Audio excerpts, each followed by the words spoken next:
throughout the nation and around the globe. From his heart to yours, it's Dear James Live, bringing you intuitive insight, answers, and advice to your life questions. Hello, beautiful soul family, and welcome to Weekly Wisdom and Insights, your home for spiritually guided transformation and empowerment. I am your host, Dearjames, and together with the unseen, Spirit, Source, and Symphony, we look at the current energies, the intuitive wisdom and insights, and we go as guided. And we have some beautiful energies. There is what's known as a blue moon coming up this Sunday on the 31st of May. However, we're going to leapfrog forward a few weeks to the middle of June 12th to be exact. And then we will come back to the blue moon, the second full moon in the month of May, next week, in next week's episode at the 1st of June. Why? Because there's an element, there are a lot of squares going on. Squares in astrology are frictional aspects. Welcome, Colleen. Welcome, Alicia. So we have a Venus-Neptune square, a Mars-Pluto square. That one's got some powerful punch to it. And then this Uranus squaring the lunar nodes. And this is what's occurring. It perfects on the 12th of June. Uranus is the higher mind. Expect the unexpected. And with all of these squares going on, Venus and Neptune, the Venus squaring Neptune, Venus representing beauty, money, tangible things like that, our image, things of this nature, squaring Neptune, where it's like rose-colored glasses. It can be illusion, delusion, it can be highest ideals. Welcome, Sue. And so that's occurring, or it just finished up. It's still in its lingering phase, but then the Mars-Pluto square. So Mars, of course, the creative force, our divine masculine and so forth, up against the Lord of the underworld. Not for the faint of heart. This Mars-Pluto square, which we'll get into. And then, but really what we're looking at, so we're going to jump forward to the 12th, because the Uranus squaring the lunar nodes. The lunar nodes are points in the sky, in the heavens, and that depicts where we have eclipses and so forth. Well, Uranus is squaring those nodes, and normally it's known as squaring the bend, meaning it's on an arc, a bend, a curve. And so what's happening is Uranus, the higher mind, and expect the unexpected, is triggering the arc, which means the bend of the nodes. And thereby it's activating both the north node and the south node at the same time. What does this mean? What it means is we are all being given a very heavy dose of reality, meaning what do we want our reality to be? The south node represents what we know, where we've been, who we've been. The north node represents the unknown, where we're going, where our soul knows to go, wants to go. And so here's Uranus plucking that cord, striking that cord to say to all of us, look deeply, think deeply about who you want to be, what you want to be, where you want to be. Because, and it's literally soul versus safety, security, what's known. So we're talking about leaps of faith. We're talking about listening to our soul, going as guided, even and especially when it feels it's unknown. We can't tangibly see things, and yet there's a pull, there's a knowing that's pulling us forward. That because our soul wants, Uranus wants, the unseen, God, the divine, all that is, wants the greatest aspect, the greatest octave of ourselves, individually and collectively. And so this Uranus squaring the lunar nodes, which is, again, exact, it'll perfect on the 12th of June. But it's happening now kind of later April through up to July. There's this arc, this window. And so it's about getting it right. There are no, whatever you choose. So if you choose to stay comfortable, choose to stay small, meaning known, that's not a negative. All paths lead. They're purposeful. They will exemplify our soul's journey. However, just like with ascension, there are octaves to that. So the soul, true north, says, take the leap of faith, release the south node, release what you've known, release who you've been, where you've been, all of this, release it. It's unknown, it's scary. You may not know where this is leading. And yet, once we allow that stripping away, that unfolding to occur, well, then the deliverance is at hand. We're delivered because our soul knows what to do, where to go, how to get there. It knows. It just means that the ego, mind, personality, human is being called upon to make a choice. And in that choosing, it'll either have, I'm stretching my arms out, great expansion, or it may keep you boxed in. The choice is up to you. There's no rights, wrongs, or indifference. There's just, from the unseen, there's an aspect of saying, go for it. Reach the highest octave of your being. Don't play safe. Don't play small. Play in alignment with the North Node, that true North Star. It knows all. So let's just jump in here. Let's go to our main theme really quickly. Because what does this all have to do with? Blessings. The direction of the wind of destiny. So this Uranus squaring the lunar nodes, activating them both, giving us this major opportunity and this major choice. It's about blessings. And it's about the direction of the wind of destiny. We often talk about the fact that the arc of destiny moves forward. The wind of destiny is about blessings. The unseen wants for us, even and especially when we may not want for ourselves, where we may not feel like we deserve it, where we may have gone astray. That's okay. Everything's purposeful. Just come back up, come back online, come back to center. Choose, have the chutzpah, have the love of self to say, I'm going to choose my highest octave. I'm going to surrender the fear, the anxiety, the worry, the guilt, all of these things. I'm going to surrender them to step into my now, because this is our now. It's happening now, and it's about blessings, the direction of the wind of destiny. Let's take a look at the astrological chart. So this is the chart for the Uranus squaring the lunar nodes on the 12th of June. It's going to be at 2 degrees, 42 arc minutes. Very powerful. 2 is the receptive. 42 is that weighing of the soul in ancient Egypt with Mot. It's a very powerful, representing the divine, God, the divine, this number 42. So 2 degrees, 42 arc minutes. So, and what we're going to then have is, when I looked at the chart, of course, it said to me, leave no stone or rock unturned. And there was a very big aspect here about the difference between rock and stone. So, while rock and stone are often used interchangeably in geology, a rock is a natural solid mass of minerals, while a stone is a specific piece of that rock that has been shaped, moved, or utilized by humans for building, decoration, or tools.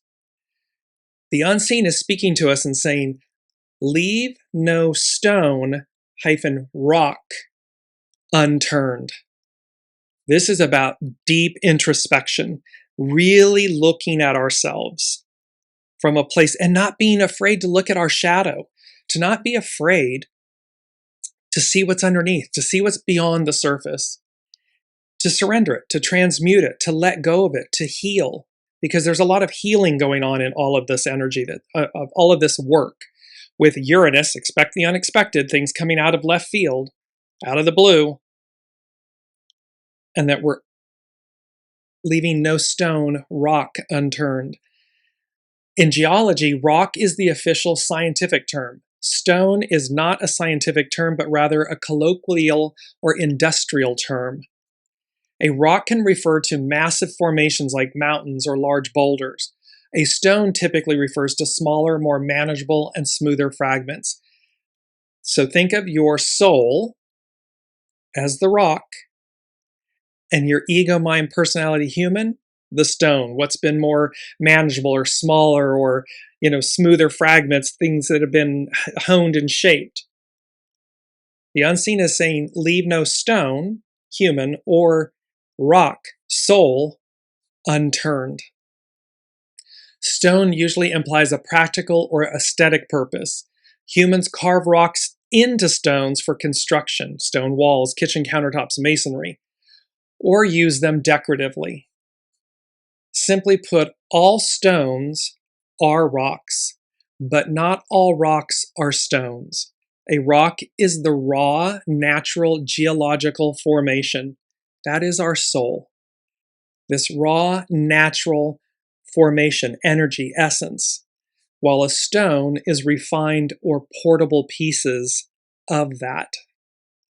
So, very powerful aspect here about leave no stone - rock unturned. There are deep blessings.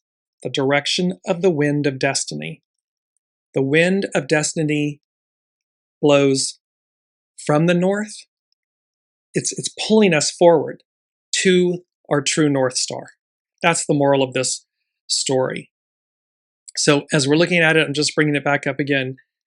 Blessings, the direction of the wind of destiny, and all of these squares. So now let's jump to, I want to go first to astrologer Pam Youngins and her North Point journal. And we're going to backtrack just slightly, and then we're going to leap forward back heavily into the Uranus square the nodes. So Pam Youngin at North Point Journal is talking about unstable times. The ground beneath our feet may be feeling very unstable now. Mars, the planet of personal will and desire, is in challenging aspect to Pluto, the transpersonal planet of divine will and transformation. So we've got individual will up against divine will. We've got the North Node versus the South Node, where Uranus is squaring the nodal axis, the lunar nodes, activating both of them at the same time. So calling and saying, ugh, this year. Yes, because it's all about stripping us down, not to harm us or hurt us, but to liberate us, to literally free us. And you'll see that here in a second. It's literally this aspect of being released. But to do that, we have to let go of all of these old identities and masks and labels and scripts and stories and truths, all these things where we've been playing small, things that we know, South Node, to receive what's unknown, which is a higher octave of ourselves, of the literal energy. Remember, all these major planets changing signs within like a 16-month window. Things, astrological aspects that haven't occurred in 6,000 years, 10,000 years. Things that have not happened, that we have no recorded history for, that are occurring this year, right now. End of last year, 2025, majorly this year. So that by the time we reach 2027, it's a whole new world. The deconstruction of the old, the construction of the new. It's all happening simultaneously. So yes, calling ugh this year, it's not for the faint of heart. However, when we change our perspective and our perceptions of what's occurring, it changes. It gets lighter, it gets more exciting and beneficial. So we have Mars, the planet of personal will and desire, challenging and the aspect of Pluto, this transpersonal planet of divine will and transformation. And this is Pam Youngins at North Point Journal. The Mars-Pluto square perfects on Monday, May 25th, but its impact will be felt for days before and after that date. Pluto always brings passion to whatever it touches, and Mars ignites a fire that is not easily quenched. Monday's energy, it was intense. And so it's not easily quenched.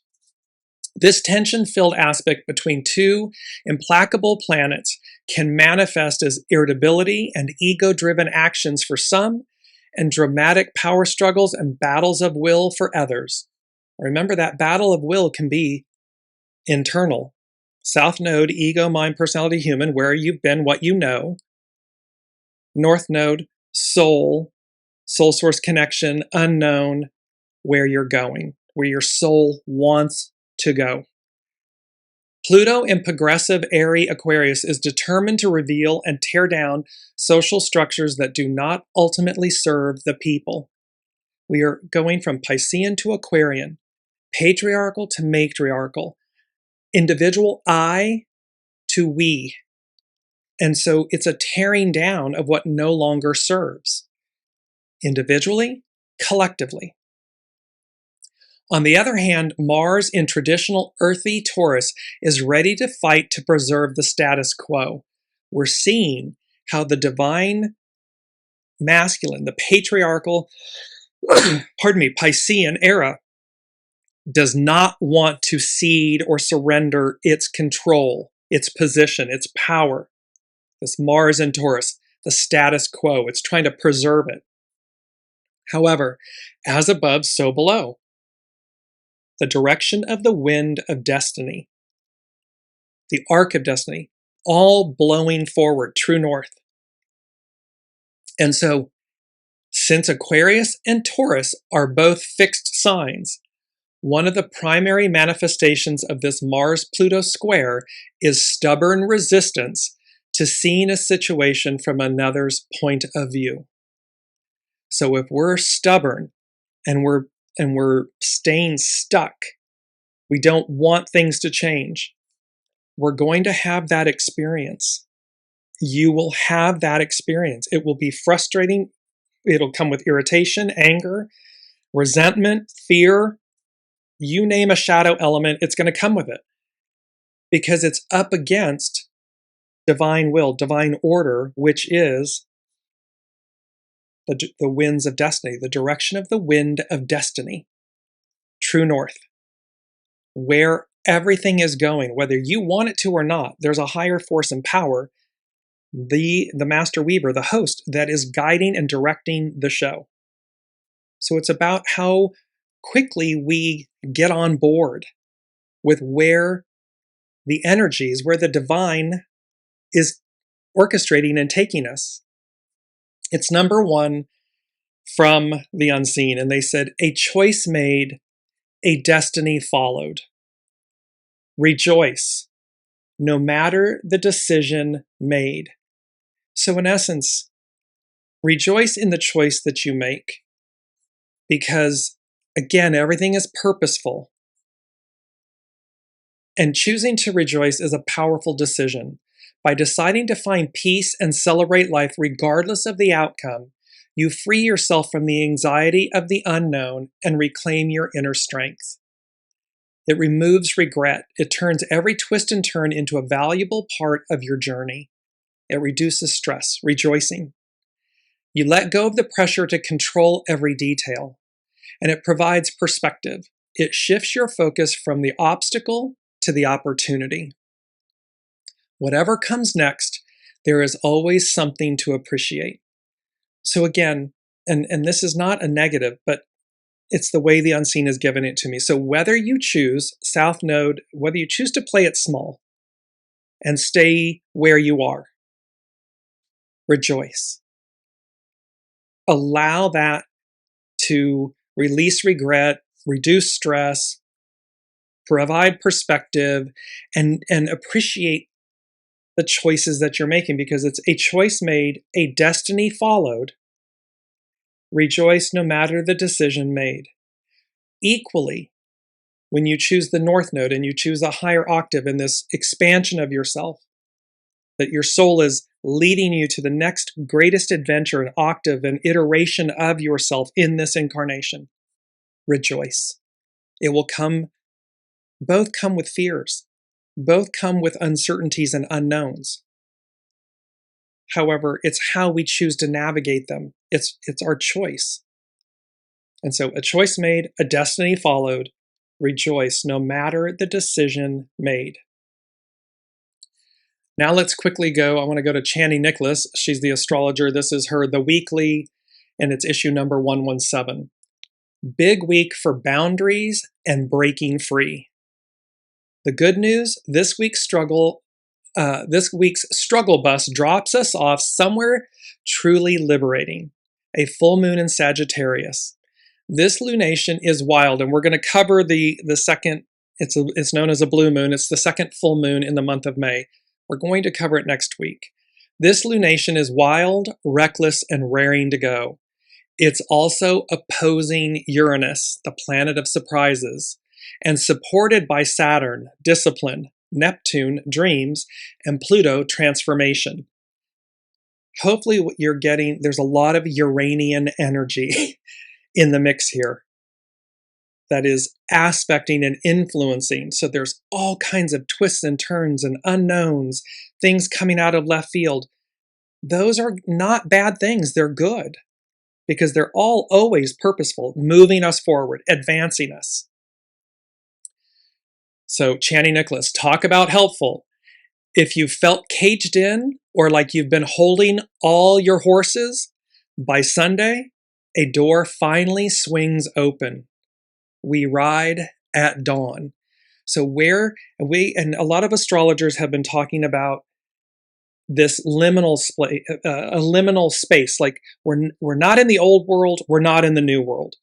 We're somewhere in between, and yet we're aware that what was is collapsing, it's crumbling, it's ceasing, and there's a new element. We're being pulled and called forward, and there's something new and exciting, and yet we're not in either one yet. We're in that transformation, that chrysalis, that moment right before everything swings open, flies open. Leave no stone -rock unturned. Look at everything. Look at yourselves. It's because we, the collective, is 8 billion individual fractals. So it begins with us. It begins inside. We talk about this a lot. Be willing to look. Be willing to see what you find. And not to, fear it or shun it or try to kill it, but simply to see all of it. What leads me, both light and shadow, what leads me to the choices and the decisions I make? And will I surrender the things that I have no control over and the things that I do have control over to allow my soul source connection, my true north, my north node octave, to guide and lead me? Now let's look at number 2 from the unseen. Twinkle, twinkle, little star. Facing, quote, the unknown, your path is illuminated, comes to light. So we're talking about this liminal space. We're in between places. There's unknowns and uncertainties, and yet we can see what's crumbling and what's calling us forward. And so we're facing the unknown.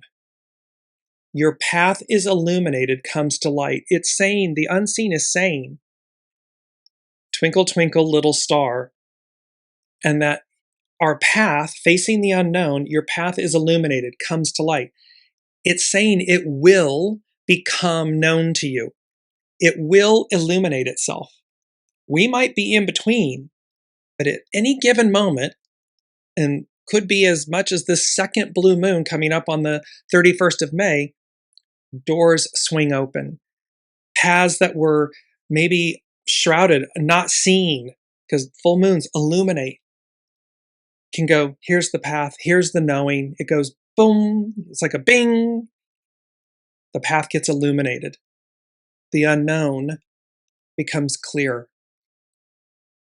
Twinkle, Twinkle, Little Star is a classic lullaby about a child's wonder at the night sky and curiosity about the universe. The lyrics celebrate the star's beauty and its practical purpose in guiding travelers through the dark when they are otherwise would not know which way to go. The original poem, titled The Star, was written by English sisters Jane and Anne Taylor in 1806 as a way to encourage imagination and a connection to nature, to the divine, to the unseen.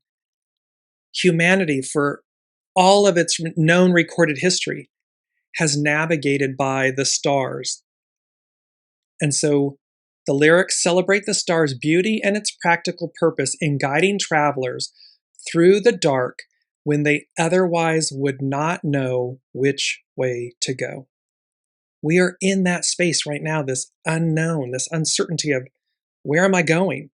What am I to do? Against the backdrop of everything that we know, South Node, everything that we know. We know where we've been. We know who we've been. We know the experiences we've had. We know the people in our lives, the people that have left our life. We know all of this. It's South Node. What's unknown, uncertain, if you will, is, and yet I know to release these things. I know to let go. I know to follow a new path, a new octave of myself. And yet it's not clear on what it is or who it is or where it is or what it is. Twinkle, twinkle, little star. Facing the unknown, your path is illuminated, comes to light. We're right at that point. Number 3 from the unseen is tension builds towards, quote, the ultimate release. Can you say freedom, liberty, exaltation? Our key word is exaltation. And exaltation means the act of raising someone or something to a higher rank, power, or status, or the state of being elevated. It also refers to a strong feeling of intense happiness, elation, or being carried away by overwhelming joy. A state of overwhelming joy, euphoria, or spiritual ecstasy. The act of glorifying, praising highly, or raising someone to a divine level. The specific position in a planet's orbit where it is believed to exert its maximum influence or power. So our key word is exaltation. Number 3 from the unseen, tension builds. Look at all these squares. Venus square Neptune, Mars square Pluto, Venus squaring the nodes. Squares are frictional aspects, tension, backed up energy that must be confronted, dealt with, looked at, leave no stone hyphen rock unturned in order to be released.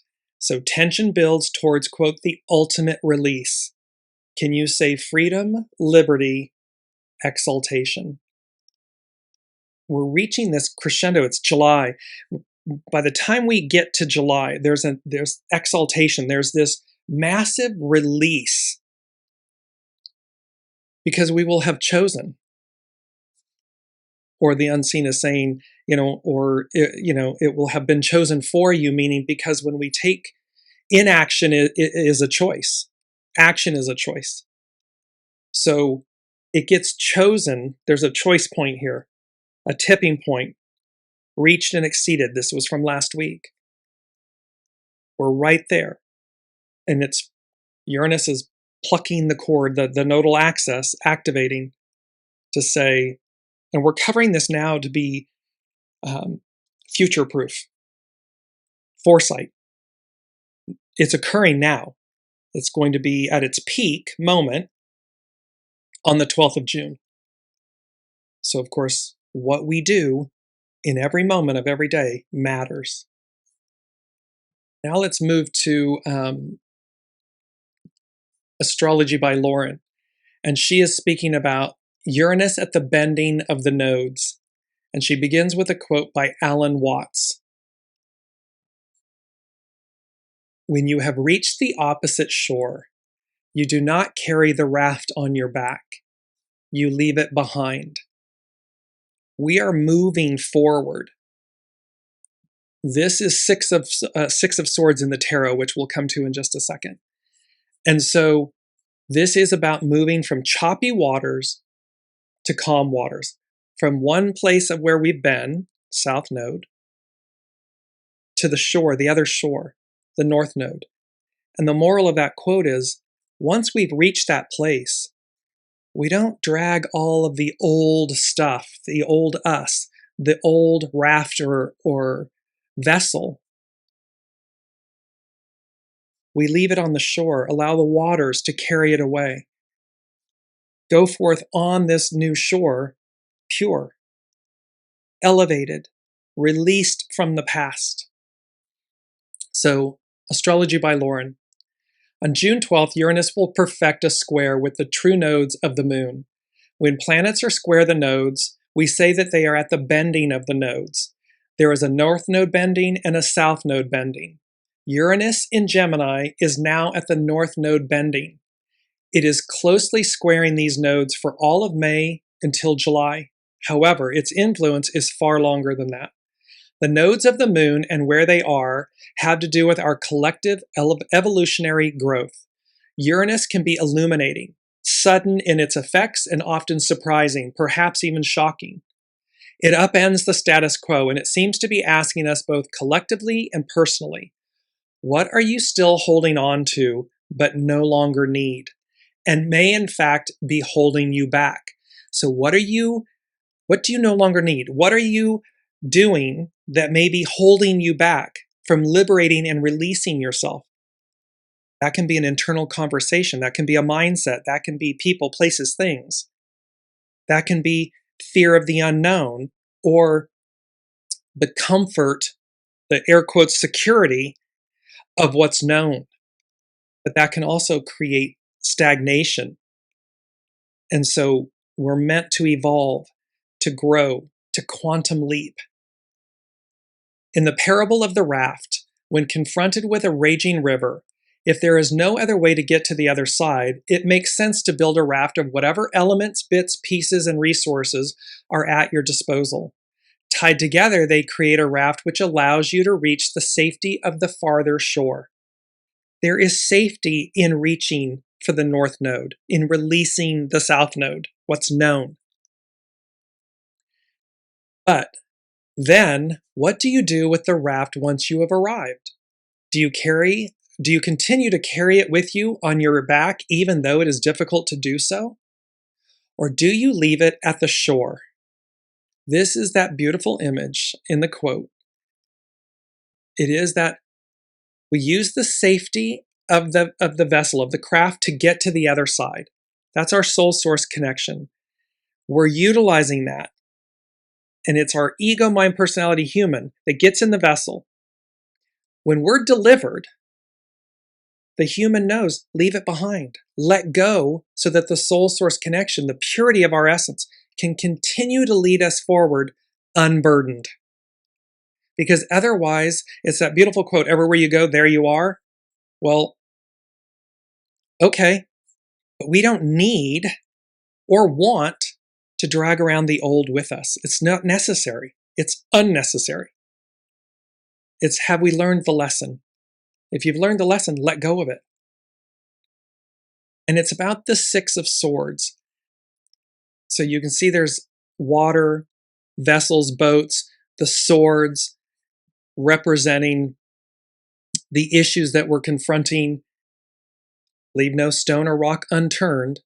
And yet you see on the right side of the image, choppy waters. On the left side, where you're being rowed to, calm waters.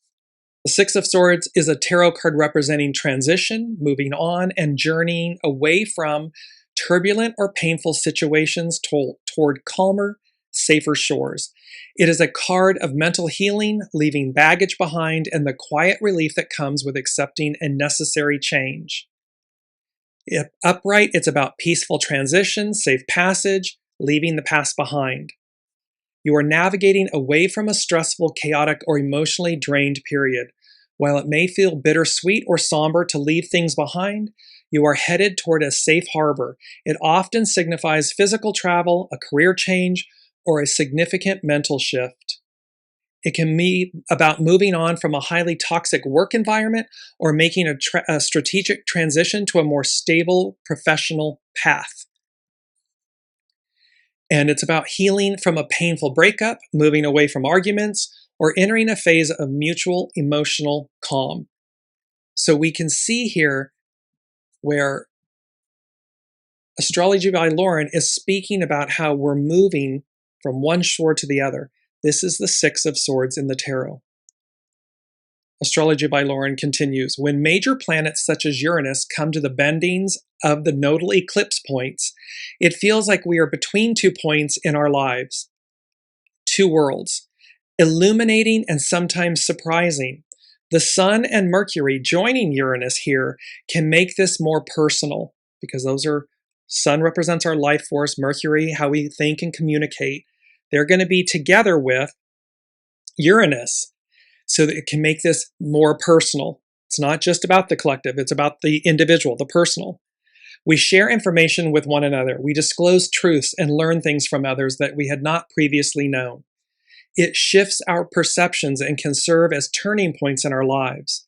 And as a result of what we see, know, and learn, our lives will not be quite the same again, because Uranus is square the nodal axis.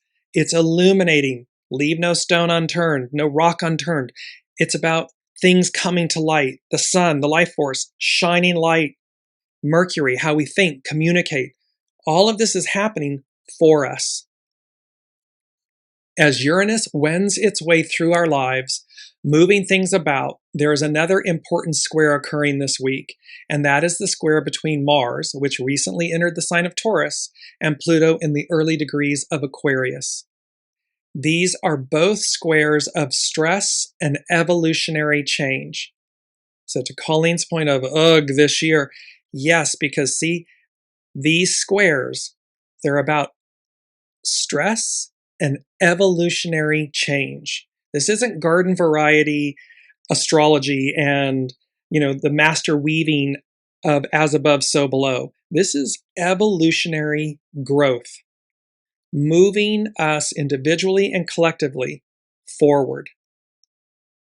Uranus and Pluto's jobs are to show us what we have outgrown, what is no longer supporting us, and could even be holding us back. Mars reacts to the forceful nature of Pluto by wanting to protect all that he holds near and dear to his heart. Some will identify with the Mars angle, South Node, while others will side with Pluto, North Node. Most of us will feel conflicted between the two because there's unknown. The unknown creates uncertainty, and yet there's a knowing. When you really quiet your mind, your ego, mind, personality, human, when you quiet your mind, your soul is it's a knowing. You're going to know, I'm to release this. I'm to move this way. I'm to let go. I'm to not do this or that. So that I allow the unseen, the host, the master weaver, God, the all that is, my soul source connection, my soul, to deliver me, up-level me to my North Node octave location. It requires choice. It requires dedication, commitment, surrender, rejoicing, so that I celebrate it and allow it to come. It will require that you face your fears. There's no getting around that. It's walking through the fire. Once you get to the other side, you'll have walked through the fire. You'll have been delivered. Astrology by Lauren. The North Node in Jupiter's sign of Pisces is trine, that's a harmonious aspect in astrology, is trine by sign to Jupiter in Cancer. There is something spiritually fulfilling and emotionally drenching as these water signs meld, grow, and expand our awareness. The living waters is our consciousness, the unseen, our soul, the all that is. So they are literally melding and growing and shaping and expanding our awareness, our beingness to this higher octave. An awareness that there is something much, much greater than just ourselves.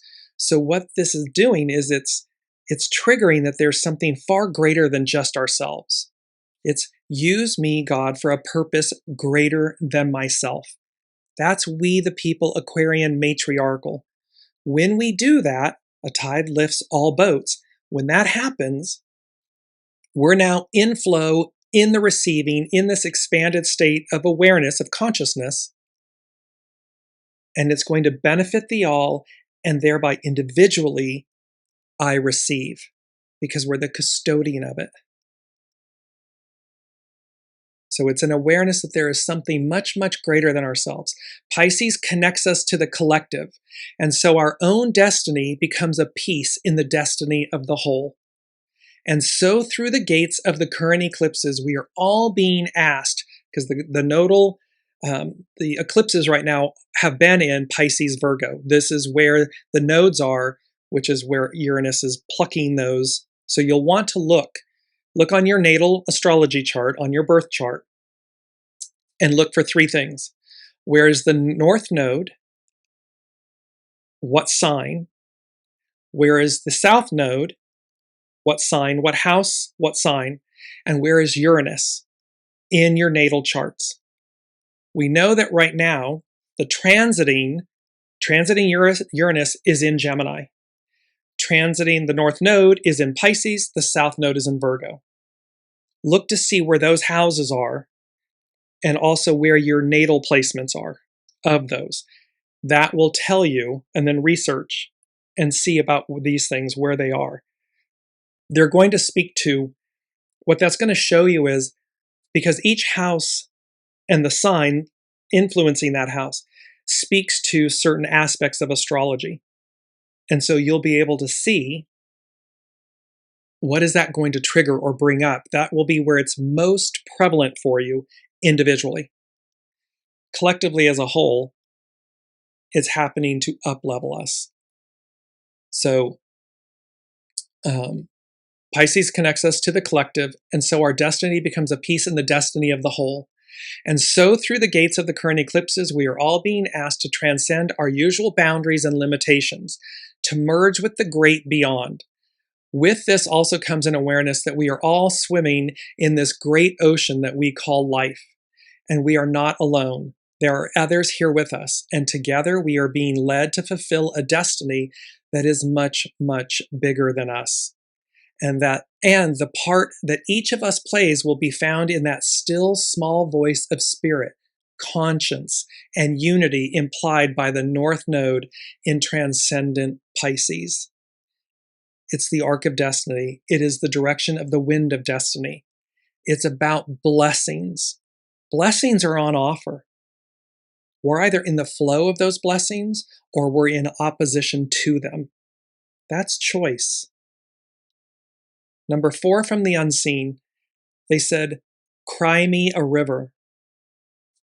Healing never came so easily." And then the word catharsis. So, cry me a river. The phrase "cry me a river" traditionally originated as a pop culture idiom from Arthur Hamilton's 1953 torch song, used to sarcastically dismiss excessive complaining. Spiritually, however, it represents profound emotional catharsis, the release of repressed grief, and the sacred cleansing of the soul through the element of water. Consciousness, water, living waters, all of this moving through us, allowing it. So, cry me a river. Healing never came so easily. It's about spiritual cleansing and renewal. In esoteric traditions, tears are often viewed as the holy water of the body. They carry emotional burdens and flush out stagnant negative energies. Crying, quote, a river is a natural, healthy form of spiritual detox, signifying that you are finally allowing heavy, built-up pain to flow out rather than stagnating inside your psyche, your body. It's about radical surrender. Water represents the path of least resistance. When you, quote, cry a river, it symbolizes surrendering to the divine flow of the universe.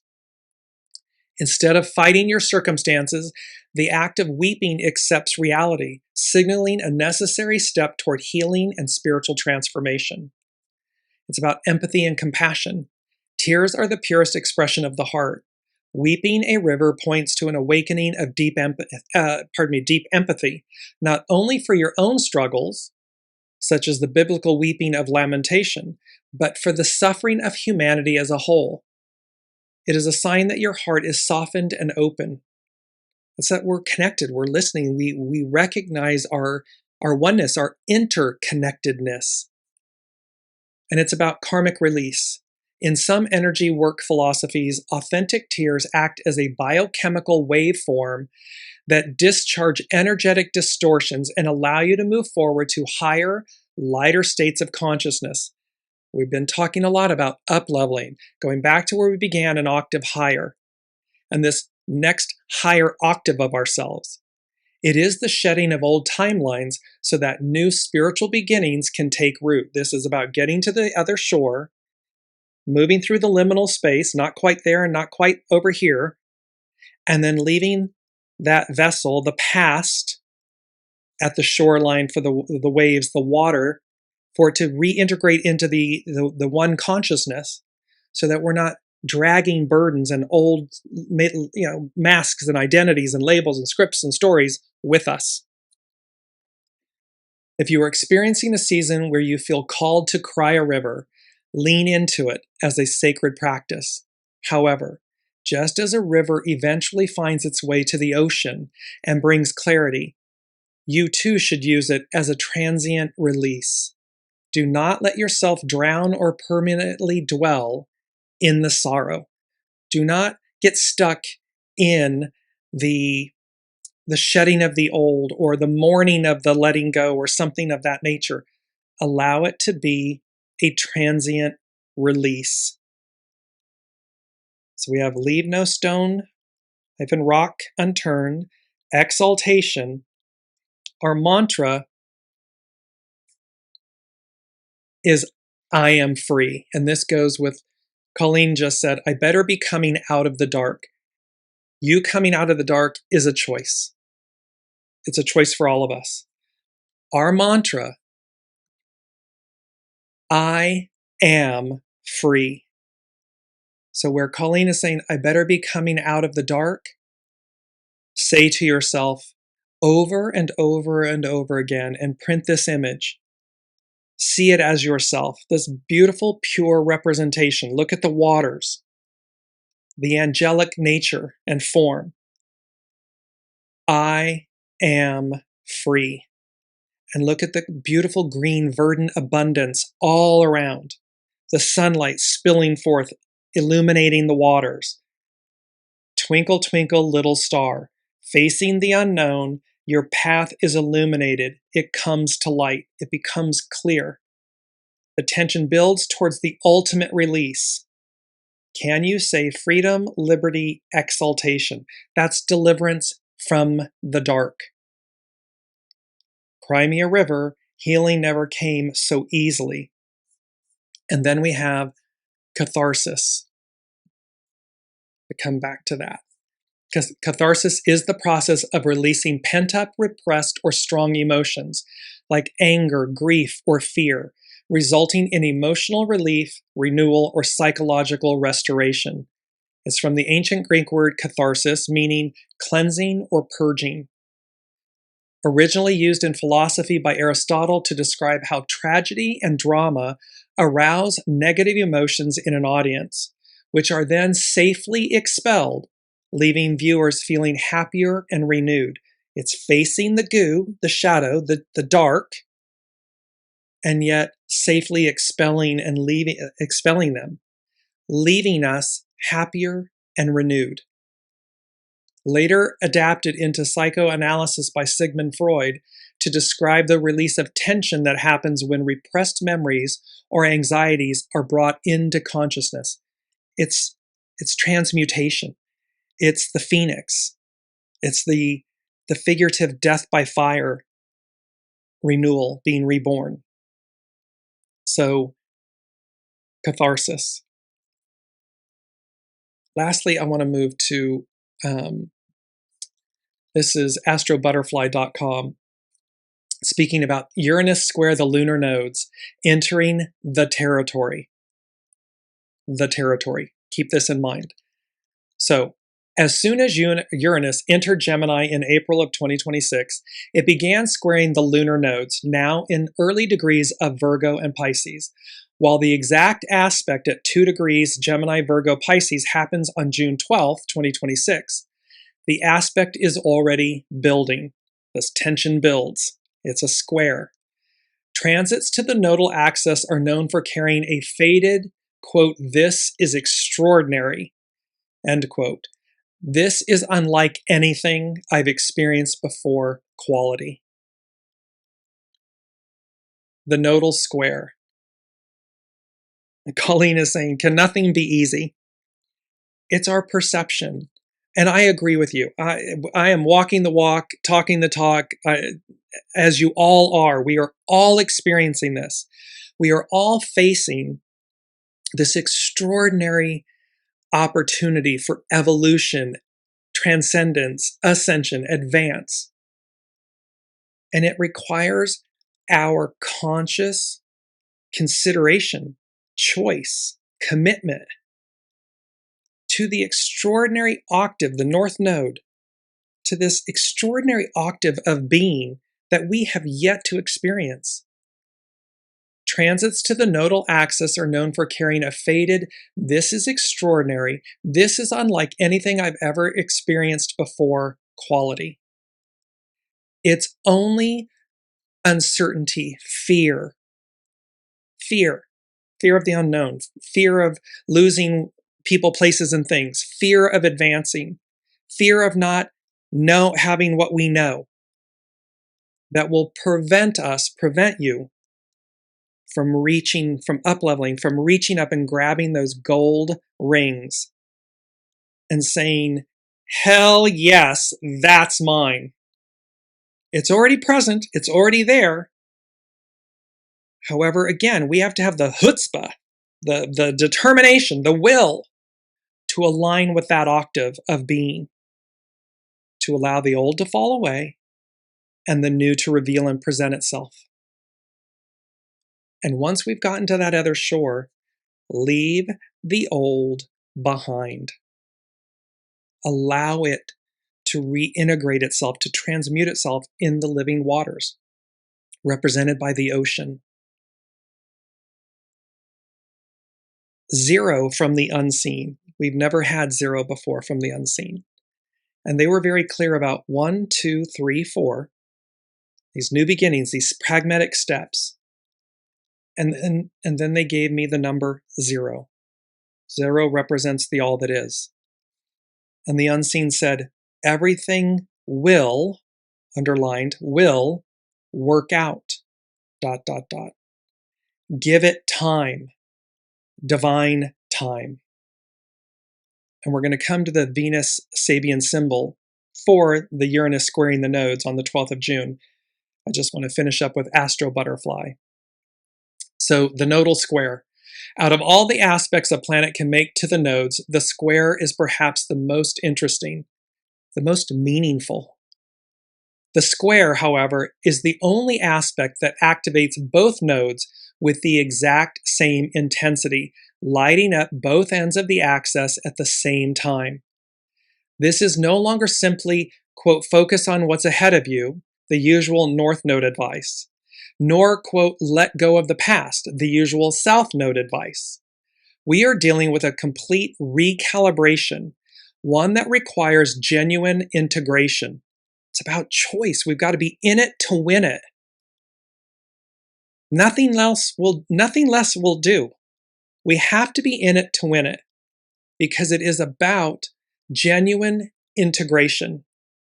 The nodal square pushes us to find a way that integrates both what we know and what we are being called toward. And the planet that was previously unresolved becomes the bridge between the two. That's Uranus. In terms of fate, this feels less like this is the direction you must go and more like, this is the thing you can no longer avoid. See, it's about knowing. We know what to do or not to do. We know what to release, what to move towards. We may not see in this moment, liminal in between two worlds. However, imminently coming up, the path gets illuminated. Facing the unknown, your path is illuminated, comes to light, it becomes clear. So this is all about things falling into place. It's about what you can no longer avoid. And thus, when you stop avoiding it, everything else falls into place. Uranus and Gemini. What about Uranus? Uranus speaks of encounters, opportunities, and changes that are not expected, that are not planned, and that do not arise from our existing agenda.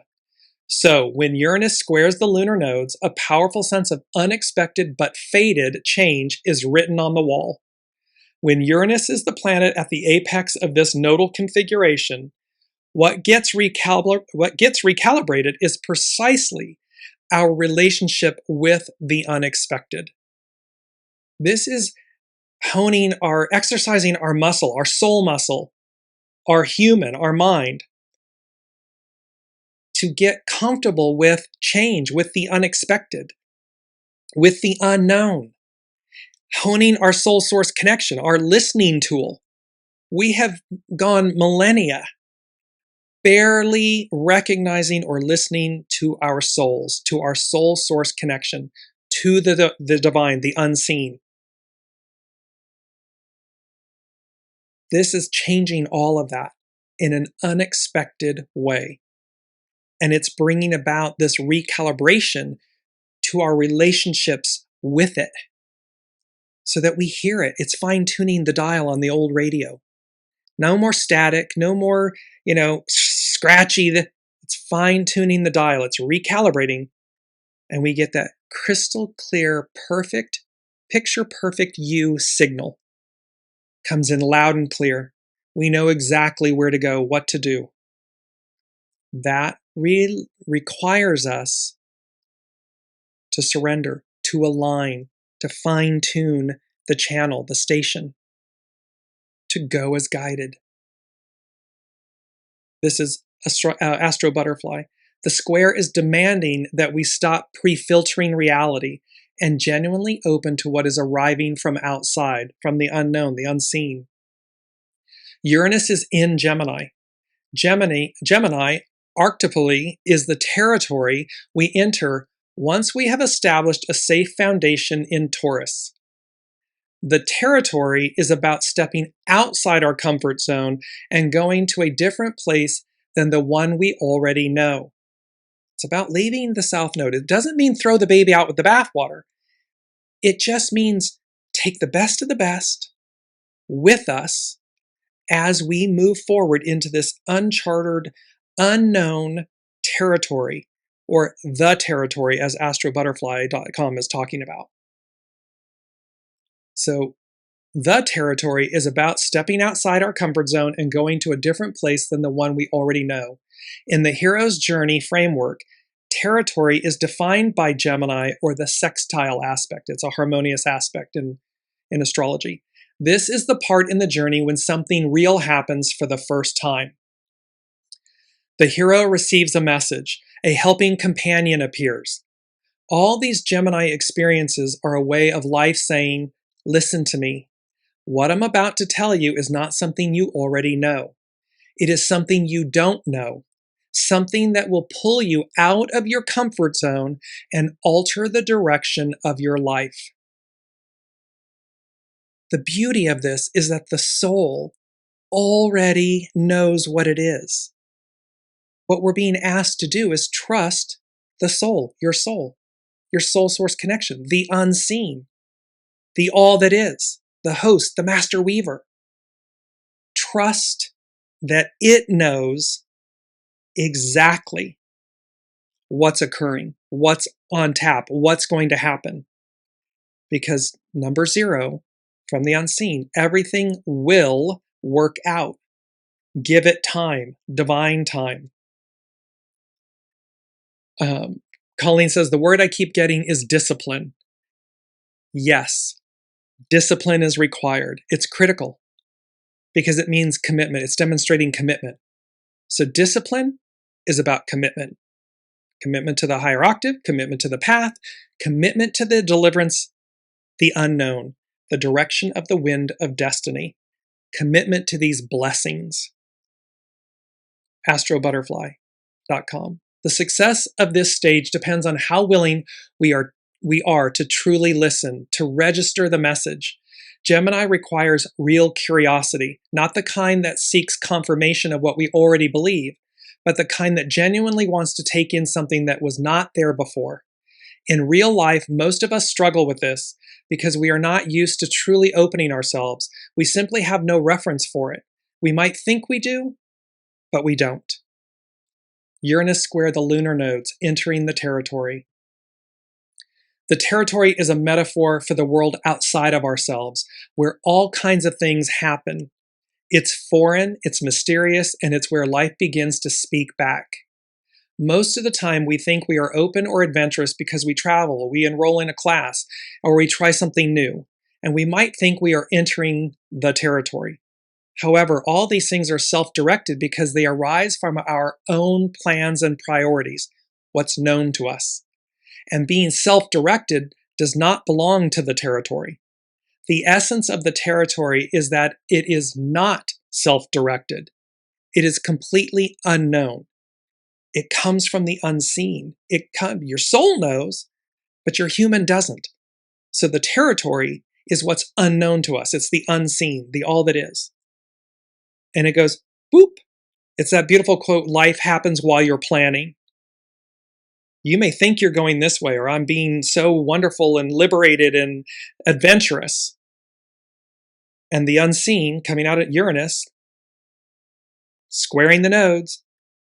Oh no, bing, you're being called to this. You must go that way. This is your destiny, your fate. This is where the direction of the wind of destiny is guiding you. This is where your blessings are. Will you heed the call? Will you listen? Will you go as guided? Will you show up? Will you surrender? astrobutterfly.com. Uranus square the nodes. No map, no agenda, just a compass. True north. To truly enter the territory, we need to become genuinely open, to go with no agenda, to go as guided. It is only when we turn off the inner stereo that we can hear a different signal. It is only when we take off our tinted glasses, Venus squaring Neptune. So it is only when we take off our tinted glasses that we can see things we have never seen before. Some of the most important developments in our lives, our vocation, our relationships, our community, our contribution, our purpose, are not manufactured by the ego. They don't happen on our own timing. Everything will work out. Give it time, divine time. They don't happen on our timing. They happen on destiny's timing, divine will, and emerge through interaction with something beyond us. Fundamentally, Uranus square the lunar nodes is an invitation to truly listen and direct our attention to what is calling us. When the nodes are activated, the message will come. Everything will work out. Give it time, divine time. So when the nodes are activated, the message will come. Will you recognize it or walk on by? It's all a choice here. It's all a choice. And so, blessings, the direction of the winds of destiny are at play. Our mantra is, I am free. Our key word is exaltation. And we have the Six of Swords moving us away from choppy waters. I so look forward to seeing where this all goes. We do have the second full moon, the blue moon, on Sunday, May 31st. It's in Sagittarius. We will cover that next week, and we will see what else the unseen, the all that is, has for us In the meantime, work with this Uranus square the lunar nodes energy. Leave no stone-rock unturned, and be willing to quantum leap, to jump to this next highest octave of your beingness. We'll see you next week. You've been listening to Dear James Live. Gain intuitive insight, answers, and advice to your life questions and so much more by tuning in next week and visiting dearjames.com.